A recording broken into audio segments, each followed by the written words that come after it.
Friends, welcome back to my channel. आज मैं आपको frill collar neck peplum top बनाना बताऊंगी।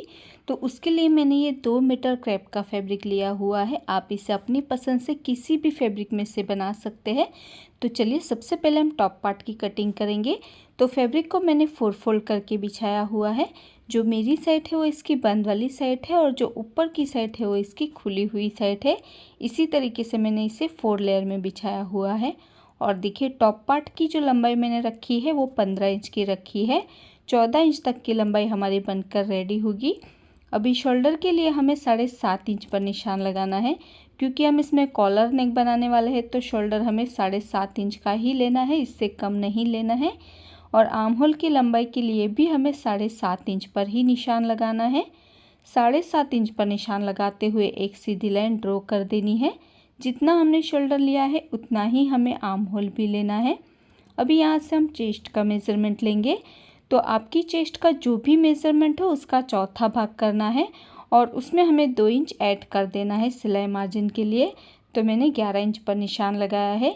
चेस्ट का 4th पार्ट करना है और 2 इंच एक्स्ट्रा लेना है सिलाई मार्जिन के लिए। अभी बैक आर्म होल के लिए हमें 1.5 इंच पर निशान लगाना है और फ्रंट आर्म होल के लिए 1 इंच पर निशान लगाना है। और दोनों निशानों पर हमें राउंड शेप ड्रॉ कर देना है फ्रंट और बैक आर्म होल के लिए। अभी नीचे से हमें कमर की चौड़ाई का चौथा भाग करना है और उसमें भी हमें 2 इंच ऐड कर देना है सिलाई मार्जिन के लिए। तो मैंने 10 इंच पर निशान लगाया है। आपकी कमर का जो भी मेज़रमेंट हो उसका चौथा भाग करके उसमें 2 इंच ऐड कर दीजिएगा। और साइड से भी इस तरीके से हम लाइन ड्रॉ कर देंगे। अभी गले की चौड़ाई के लिए हमें 3 इंच पर निशान लगाना है, क्योंकि हम इसमें कॉलर नेक बनाने वाले हैं। तो गले की चौड़ाई हमें 3 इंच की ही लेनी है। और पीछे की गले की लंबाई के लिए हमें 1 इंच पर निशान लगाना है और आगे की गले की लंबाई के लिए हमें 3 इंच पर निशान लगाना है। पीछे की गले की लंबाई 1 इंच लेनी है और आगे की गले की लंबाई हमें 3 इंच की लेनी है। और दोनों निशानों पर हमें राउंड शेप ड्रॉ कर देना है फ्रंट और बैक नेक के लिए। अभी जहाँ पर हमारी आर्म होल वाली लाइन है वहाँ पर हमें आधा इंच पर निशान लगाना है शोल्डर स्लोप के लिए और एक तिरछी लाइन ड्रॉ कर देनी है। अभी सबसे पहले हमें बैक नेक और बैक आर्म होल से इसकी कटिंग कर देनी है। तो जैसे हमने ड्रॉ किया है बिल्कुल वैसे ही हमें इसकी कटिंग कर देनी है। तो देखिए मैंने इसकी कटिंग कर दी है। अभी हम इसमें से एक पार्ट को निकाल लेंगे और एक पार्ट को निकालने के बाद हम इसे वापस से डबल फोल्ड कर लेंगे। देखिए हमें एक पार्ट को निकाल लेना है और इसे वापस से डबल फोल्ड कर लेना है और फ्रंट नेक और फ्रंट आर्म होल की हमें कटिंग कर देनी है। तो देखिए इस तरीके से मैंने कटिंग कर ली है। अभी क्योंकि हम कॉलर नेक बनाने वाले हैं तो ये बंद कॉलर रहेगा, इसलिए नीचे वाली साइड पर हमें 4 इंच पर एक निशान लगाना है और ऊपर हम आधा इंच का मार्जिन रखते हुए इसमें राउंड शेप ड्रॉ करेंगे। देखिए इस तरीके से हमें राउंड शेप ड्रॉ कर लेना है 4 इंच पर निशान लगाते हुए और इसकी हमें कटिंग कर देनी है। तो ये नेक हमारा कुछ इस तरीके से नज़र आएगा।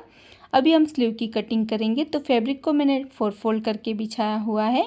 जो मेरी साइड है वो इसकी बंद वाली साइड है और जो ऊपर की साइड है वो इसकी खुली हुई साइड है। तो इसमें हम नीचे वाली साइड पर स्लीव में इलास्टिक लगाने वाले हैं। तो स्लीव की जो लंबाई मैंने रखी है वो 17 इंच की रखी है। 16 इंच तक की स्लीव हमारी बनकर रेडी होगी। और स्लीव की जो चौड़ाई मैंने रखी है वो 8.5 इंच की रखी है। अभी खुली हुई साइड से हमें 3 इंच पर निशान लगाना है कैप स्लीव की लंबाई के लिए और बंद वाली साइड से भी हमें 3 इंच पर ही निशान लगाना है और एक सीधी लाइन ड्रॉ कर देनी है 3 इंच पर निशान लगाते हुए। अभी खुली हुई साइड से हमें 2 इंच पर निशान लगाना है सिलाई मार्जिन के लिए और इसमें हमें स्लीव का शेप ड्रॉ कर देना है।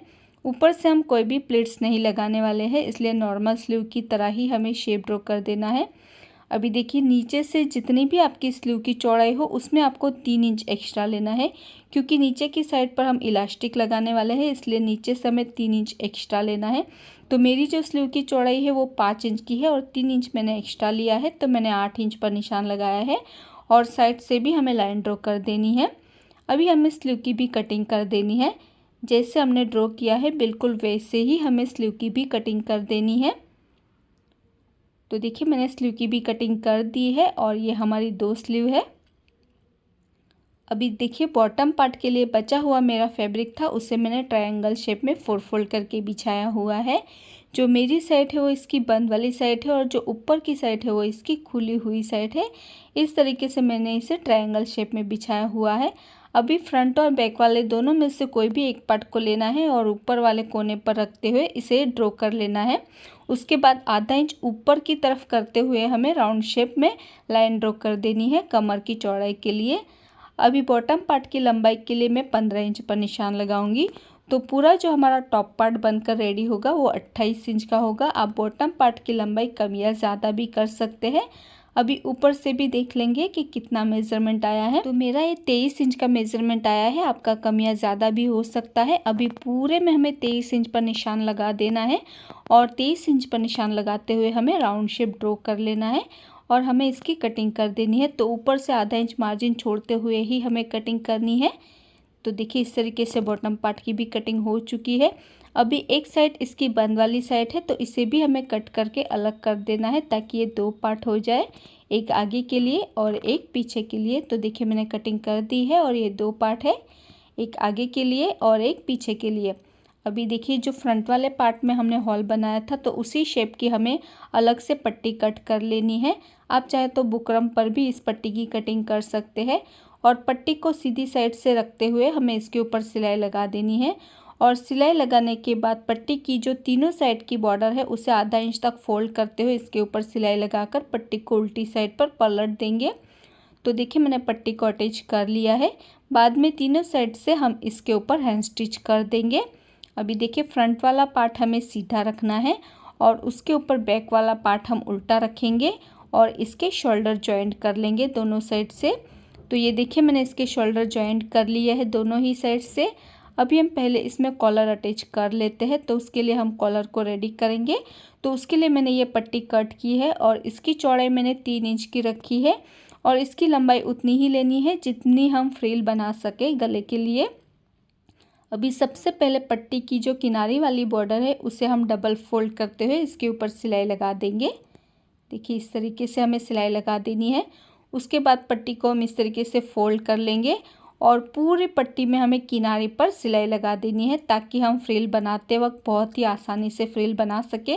इसलिए पूरी पट्टी में हमें किनारे पर सिलाई लगा देनी है और दूसरी साइड किनारे वाली बॉर्डर को भी डबल फोल्ड करते हुए सिलाई लगा देंगे। तो देखिए मैंने पट्टी की किनारे पर सिलाई लगा दी है और बॉर्डर को भी मैंने फोल्ड कर लिया है। अभी हमें क्या करना है, देखिए इसकी इस तरीके से छोटी छोटी प्लीट्स लगानी है और प्लीट्स लगाते वक्त बिल्कुल नीचे वाली साइड पर हमें सिलाई लगानी है, बीच में सिलाई नहीं लगानी है। इस तरीके से प्लीट्स लगाते जाना है और नीचे वाली साइड पर ही हमें सिलाई लगानी है और इसकी फ्रिल बना लेनी है। तो देखिए इस तरीके से मैंने फ्रिल बना ली है। देखिए ये फ्रिल हम हमारे गले के ऊपर अटैच करने वाले हैं, तो इस तरीके से आपको फ्रिल बनाकर रेडी कर लेनी है। अभी इस फ्रिल को हम कॉलर पर अटैच करेंगे यानी कि नेक पर अटैच करेंगे। तो सीधी साइड से ही हमें फ्रिल को रखना है और पूरे नेक के ऊपर हमें इसके ऊपर सिलाई लगाकर इसे अटैच कर लेना है। तो देखिए मैंने फ्रिल को अटैच कर लिया है। अभी इसकी फिनिशिंग के लिए हमें इसके ऊपर तिरछी पट्टी लगानी होगी। तो देखिए मैंने तिरछी पट्टी कट कर ली है। अभी पहले पट्टी की बॉर्डर को इस तरीके से फोल्ड कर लेंगे और पट्टी को डबल फोल्ड कर लेंगे और जहाँ पर सीधी साइड से हमने फ्रिल लगाई है उसी के ऊपर हमें पट्टी को रखते हुए इसके ऊपर सिलाई लगाकर पट्टी को अटैच कर लेना है। तो देखिए मैंने पट्टी को अटैच कर लिया है। अभी देखिए जो पट्टी हमने अटैच की है वहाँ पर हमें थोड़ा थोड़ा फैब्रिक कट कर लेना है क्योंकि हम इसमें केसी बनाने वाले हैं। तो ज़्यादा मोटा फैब्रिक अंदर की साइड रहेगा तो हम इसमें से डोरी को पास नहीं कर सकेंगे, इसलिए हमें थोड़ा थोड़ा फैब्रिक कट कर लेना है। और उसके बाद ये जो पट्टी हमने अटैच की है उसे हम इस तरीके से उल्टी साइड पर पलट कर इसकी बिल्कुल किनारे पर हमें सिलाई लगानी है क्योंकि इसके अंदर से हम डोरी को भी पास करने वाले हैं, इसलिए बिल्कुल किनारे से ही हमें इसमें सिलाई लगानी है। तो देखिए मैंने पट्टी की किनारे से सिलाई लगा दी है और ये जो फ्रिल हमने लगाई थी वो भी इस तरीके से ऊपर की साइड हो गई है। अभी इसमें से हम बाद में डोरी पास करेंगे, दोनों ही साइड इसकी खुली हुई साइड है। अभी देखिए फ्रिल हमारी लग चुकी है। अभी हम स्लीव को अटैच करेंगे। तो सिंपली आर्म होल के ऊपर हमें स्लीव को उल्टा रखना है और इसके ऊपर हमें सिलाई लगाकर स्लीव को अटैच कर लेना है। सेंटर से ही स्लीव को हम अटैच करेंगे। उसके बाद स्लीव में भी हम इलास्टिक लगाने वाले हैं। तो पहले हमें क्या करना है, स्लीव की किनारे वाली बॉर्डर को एक बार फोल्ड करते हुए इसमें सिलाई लगाएंगे। उसके बाद हमें दोबारा से फोल्ड करते हुए इसके ऊपर सिलाई लगानी है और इसी तरीके से दूसरी साइड के आर्म होल के ऊपर भी हम स्लीव को अटैच कर लेंगे। और स्लीव की जो बॉर्डर है उसे पहले एक बार फोल्ड करते हुए सिलाई लगाएंगे। उसके बाद दोबारा से फोल्ड करते हुए हमें इसके किनारे पर सिलाई लगानी है। तो देखिए मैंने स्लीव को अटैच कर लिया है और नीचे की बॉर्डर को फोल्ड करते हुए मैंने सिलाई लगा दी है। अभी देखिए हमें पतली इलास्टिक लेनी है, तो जितनी आपकी स्लीव की चौड़ाई हो उसमें 2 इंच कम का आपको इलास्टिक लेना है। तो मेरी जो स्लीव की चौड़ाई है वो 12 इंच की है, तो मैंने 10 इंच का इलास्टिक लिया है। अभी सेफ्टी पिन की मदद से हमें इस इलास्टिक को पास कर लेना है नीचे वाली साइड से, जो हमने केसी बनाई है उसमें से, और दोनों साइड पर हमें इलास्टिक को लॉक कर देना है। देखिए इस तरीके से लॉक कर देंगे और इसी तरीके से दूसरी स्लीव को भी मैंने अटैच कर लिया है और नीचे वाली साइड पर भी हम इलास्टिक को पास कर लेंगे जो हमने केसी बनाई है उसमें से। तो देखिए मैंने इलास्टिक को पास कर लिया है और स्लीव हमारी रेडी हो चुकी है और दूसरी साइड पर भी मैंने स्लीव में इलास्टिक को पास कर लिया है। अभी हम बॉटम पार्ट को अटैच करेंगे टॉप पार्ट के साथ। तो सिंपली हमें टॉप पार्ट के ऊपर बॉटम पार्ट को उल्टा रखना है और इसके ऊपर हमें सिलाई लगा देनी है और इसी तरीके से दूसरी साइड पर भी हम बॉटम पार्ट को उल्टा रखेंगे और इसके ऊपर हम सिलाई लगा देंगे। तो देखिए मैंने बॉटम पार्ट को अटैच कर लिया है टॉप पार्ट के साथ दोनों ही साइड से। अभी हमें टॉप पार्ट को उल्टा कर देना है और ध्यान रहे स्लीव में हमें सिर्फ आधा इंच का ही गैप छोड़ना है और नीचे से 1.5 इंच का गैप रखते हुए हमें इसकी फिटिंग कर लेनी है।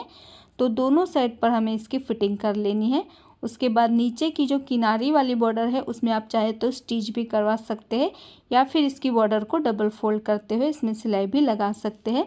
तो देखिए मैंने इसकी फिटिंग कर ली है दोनों ही साइड से और नीचे की बॉर्डर को भी मैंने फोल्ड कर लिया है। अभी देखिए जैसे कि आपने थंबनेल में देखा है उस तरीके से मैंने आपको इससे पहले की वीडियो में कमर पर पट्टी अटैच करके उसमें से डोरी को पास करना सिखाया है। तो आप चाहे तो वैसे इसमें पट्टी लगाकर डोरी को पास कर सकते हैं, लेकिन मैं इसे ऐसे ही रहने देने वाली हूँ। तो अभी देखिए जो नेक पर हमने फ्रिल अटैच किया है उसमें जो हमने केसी बनाई है तो सेफ्टी पिन की मदद से उसमें से हमें डोरी को पास कर लेना है। तो इसी फैब्रिक की मैंने डोरी बनाई हुई है, आप चाहे तो अलग से कोई भी डोरी बना सकते हैं और इस डोरी के किनारे पर आप अपनी पसंद से कोई भी टेसल्स भी लगा सकते हैं और इस डोरी को आप अपनी नेक की फिटिंग के अनुसार लूज या टाइट कर सकते हैं। और इसी के साथ ही हमारा frill collar neck peplum top बनकर रेडी हो चुका है और ये है इसका final look. So friends I hope आपको आज का ट्यूटोरियल पसंद आया होगा। अगर आपको आज का वीडियो पसंद आया तो इसे लाइक और शेयर ज़रूर कर देना और अगर अभी तक आपने हमारी चैनल को सब्सक्राइब नहीं किया है तो प्लीज़ इसे सब्सक्राइब कर लीजिए और साथ में उस बेल आइकन को प्रेस करना मत भूलिएगा ताकि आपको हमारी आने वाली वीडियो की नोटिफिकेशन सबसे पहले मिल सके। और आपको ये वीडियो कैसा लगा है मुझे कमेंट करके ज़रूर बताइएगा। मेरा ये वीडियो देखने के लिए thank you so much friends.